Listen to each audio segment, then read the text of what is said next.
kabar? Semoga kalian dalam keadaan sehat ya, supaya siap belajar biologi.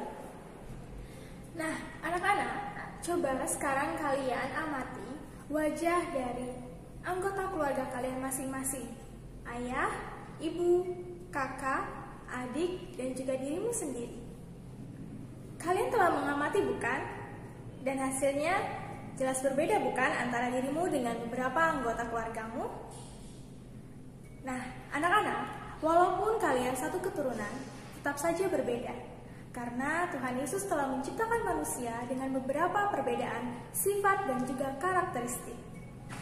Maka dari itu, hari ini kita akan mempelajari tentang keanekaragaman hayati. Anak-anak, setiap makhluk hidup mempunyai sifat yang sama atau berbeda dengan makhluk hidup lainnya. Keanekaragaman hayati terbentuk akibat adanya keseragaman dan keberagaman sifat atau ciri makhluk hidup tersebut.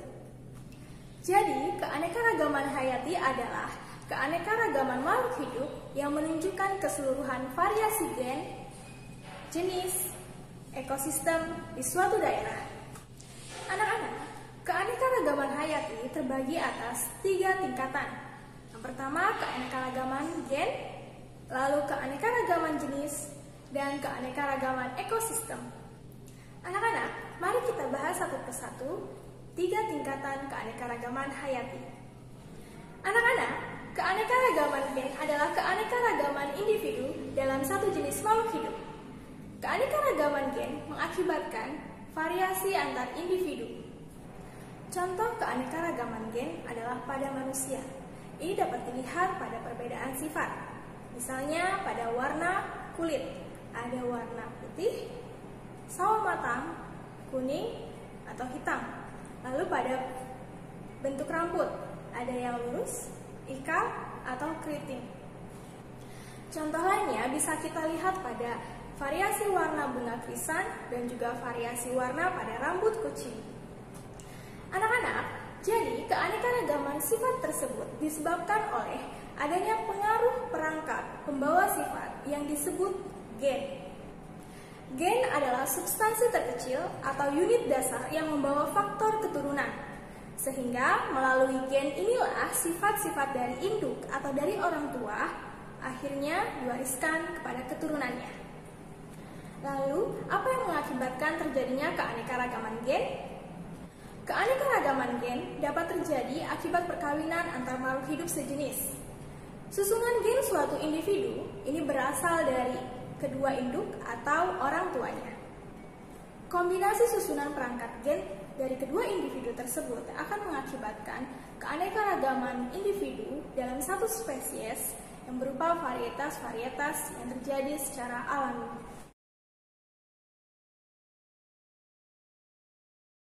Keanekaragaman jenis menunjukkan seluruh variasi yang terdapat pada makhluk hidup antar jenis dalam satu genus. Anak-anak, sebagai contoh, pastinya kalian pernah mengenal beberapa macam kacang-kacangan, seperti kacang hijau, kacang panjang, kacang tanah, atau juga kacang buncis.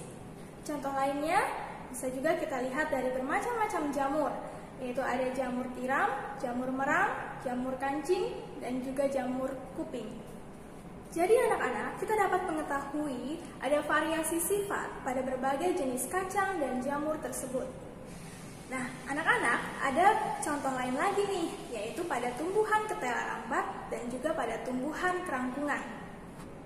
Anak-anak, kalau kita lihat pada nama ilmiah dari kedua tumbuhan tersebut, ini sama-sama memiliki genus yang sama, yaitu Ipomoea. Nah, meskipun kedua tumbuhan tersebut sama dalam satu genus, tetapi kedua tumbuhan ini memiliki sifat-sifat yang berbeda. Untuk ketela lambat, ini tumbuh merambat atau menjalar, sedangkan pada tumbuhan kerangkungan, ini tumbuh tegak.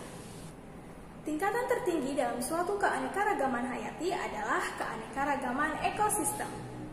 Anak-anak, sebelumnya kita telah belajar bab 1. Nah, di bab 1 telah dijelaskan bahwa setiap makhluk hidup tinggal dalam suatu sistem kehidupan yang disebut ekosistem.